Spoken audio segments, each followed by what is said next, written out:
ایک دفعہ کا ذکر ہے کہ ایک بندر ندی کے کنارے ایک درخت پر رہتا تھا۔ بندر اکیلا تھا کیونکہ اس کا کوئی دوست یا خاندان نہیں تھا، لیکن وہ خوش اور مطمئن تھا۔ درخت نے اسے کھانے کے لیے کافی میٹھا جامن کا پھل دیا۔ اس نے اسے دھوپ سے سایہ اور بارش سے پناہ بھی دی۔ ایک دن ایک مگرمچھ دریا میں تیر رہا تھا۔ وہ بندر کے درخت کے نیچے آرام کرنے کے لیے کنارے پر چڑھ گیا۔ ہیلو، بندر نے پکارا، جو ایک دوستانہ برتاؤ کرنے والا جانور تھا۔ ہیلو، مگرمچھ نے حیران ہوتے ہوئے جواب دیا، کیا تم جانتے ہو کہ مجھے کھانا کہاں سے مل سکتا ہے؟ اس نے پوچھا، میں نے سارا دن کچھ نہیں کھایا اور میں بھوکا ہوں۔ اب آپ سوچ رہے ہوں گے کہ مگرمچھ بندر کو کھا جانا چاہے گا، لیکن یہ بڑا ہی شفیق اور شریف مگرمچھ تھا اور یہ خیال کبھی اس کے دماغ میں نہیں آیا۔ میرے درخت میں بہت پھل ہیں، کیا آپ کچھ کھانا چاہیں گے؟ بندر نے کہا، جو خود بھی بہت مہربان تھا۔ اس نے جامن کا کچھ پھل مگرمچھ کی طرف نیچے پھینک دیا۔ مگرمچھ اتنا بھوکا تھا کہ اس نے تمام جامن کھا لیے، حالانکہ مگرمچھ عام طور پر پھل نہیں کھاتے تھے۔ اسے میٹھا میٹھا پھل بہت پسند تھا اور گلابی گودے نے اس کی زبان کو جامنی بنا دیا۔ جب مگرمچھ اپنی مرضی کے مطابق کھا چکا تھا تو بندر نے کہا، جب بھی آپ مزید پھل چاہیں واپس آ جائیں۔ جلد ہی مگرمچھ ہر روز بندر کے پاس آتا تھا۔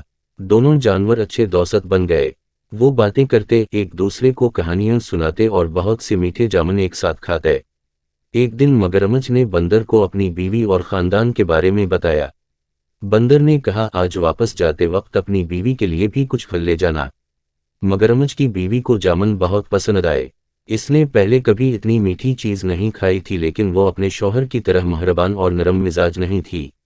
اس نے اپنے شوہر سے کہا، تصور کیجئے کہ بندر جب یہ جامن روزانہ کھاتا ہے تو اس کا ذائقہ کتنا میٹھا ہوگا۔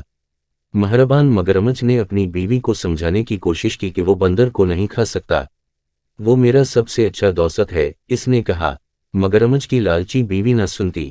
اپنے شوہر سے وہ کام کروانے کے لیے جو وہ چاہتی تھی، اس نے بیمار ہونے کا بہانہ کیا۔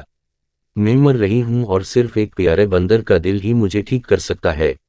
اس نے اپنے شوہر کو پکارا، اگر تم مجھ سے محبت کرتے ہو تو تم اپنے دوست بندر کو پکڑو گے اور مجھے اس کا دل کھانے دو گے۔ بیچارے مگرمچھ کو سمجھ نہیں آ رہی تھی کہ وہ کیا کرے۔ وہ اپنے دوست کو کھانا نہیں چاہتا تھا، لیکن وہ اپنی بیوی کو مرنے نہیں دے سکتا تھا۔ آخرکار اس نے فیصلہ کیا کہ اسے کیا کرنا ہے، اور اگلی بار جب وہ بندر کے پاس گیا تو اس نے اس سے کہا کہ وہ اس کی بیوی سے ملنے آئے، کیونکہ وہ جامن کے خوبصورت پھل کے لیے ذاتی طور پر اس کا شکریہ ادا کرنا چاہتی تھی۔ بندر خوش ہوا، لیکن کہا کہ وہ نہیں جا سکتا کیونکہ وہ تیرنا نہیں جانتا تھا۔ اس کی فکر نہ کرو، مگرمچھ نے کہا، میں تمہیں اپنی پیٹھ پر لے کر جاؤں گا۔ بندر راضی ہو گیا اور مگرمچھ کی پیٹھ پر کود کر بیٹھ گیا۔ چنانچہ دونوں دوست گہرے چوڑے دریا میں چلے گئے۔ جب وہ کنارے اور جامن کے درخت سے بہت دور پہنچے تو مگرمچھ نے کہا، مجھے بہت افسوس ہے، لیکن میری بیوی بہت بیمار ہے اور کہتی ہے کہ بندر کا دل ہی اس کا علاج ہے۔ مجھے ڈر ہے کہ مجھے تمہیں مارنا پڑے گا، حالانکہ میں ہماری باتوں کو یاد کروں گا۔ بندر نے جلدی سے سوچا اور کہا، پیارے دوست، مجھے تمہاری بیوی کی بیماری کا سن کر بہت افسوس ہوا۔ مجھے خوشی ہے کہ میں اس کی مدد کر سکوں گا، لیکن میں نے اپنا دل جامن کے درخت میں چھوڑ دیا ہے۔ کیا آپ کو لگتا ہے کہ ہم واپس جا سکتے ہیں تاکہ میں اسے لا سکوں؟ مگرمچھ نے بندر کی بات مان لی۔ وہ مرا اور تیزی سے تیر کر جامن کے درخت کی طرف گیا۔ بندر اس کی پیٹھ سے چھلانگ لگا کر اپنے درخت کی حفاظت میں چڑھ گیا۔ میں نے سوچا کہ آپ میرے دوست ہیں، اس نے پکارا۔ کیا تم نہیں جانتے کہ ہم اپنے دل کو اپنے اندر رکھتے ہیں؟ میں پھر کبھی تم پر بھروسہ نہیں کروں گا اور نہ ہی تمہیں اپنے درخت کا پھل دوں گا۔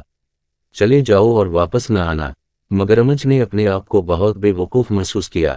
اس نے ایک دوست اور اچھے میٹھے پھل کی فراہمی کھو دی تھی۔ بندر نے خود کو بچا لیا تھا کیونکہ اس نے جلدی سوچ لیا تھا۔ اس دن سے اس نے پھر کبھی مگرمچھوں پر بھروسہ نہیں کیا۔